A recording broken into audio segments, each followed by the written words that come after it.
লোকসভা নির্বাচনের নির্ঘণ্ট ঘোষণা হওয়ার দিন কয়েক আগে রানাঘাট দক্ষিণ কেন্দ্রের বিজেপি বিধায়ক মুকুটমণি অধিকারী বিজেপি ছেড়ে তৃণমূল কংগ্রেসে যোগ দেন। তৃণমূল তাকে রানাঘাট লোকসভা কেন্দ্রের প্রার্থী করে।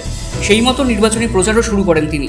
তবে ভোটে যে দলবদলের কোনো নেতিবাচক প্রভাব পড়বে না তা আজ স্পষ্টভাবে জানিয়ে দিয়েছেন রানাঘাট তৃণমূল প্রার্থী মুকুটমণি অধিকারী। বাতকুল্লায় কদমতলা অঞ্চলে মতুয়াদের একটা ধর্ম সম্মেলনের শুরু হয়েছে।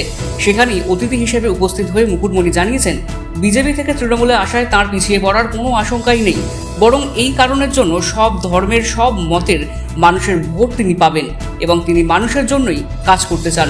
তিনি আরও বলেছেন, মূলত প্রতিশ্রুতি রক্ষা করতেই বিজেপি থেকে তৃণমূলে এসেছেন।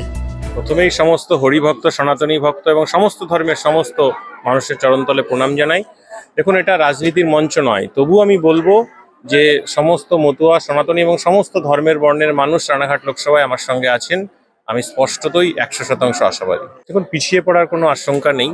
সমস্ত ব্যক্তিত্ব, দলীয় সমর্থকরা সঙ্গে আছেন এবং তার বাইরেও যত মানুষ আছেন তারা কিন্তু স্নেহাশিস, আশীর্বাদ, ভালোবাসা বর্ষণ করছেন।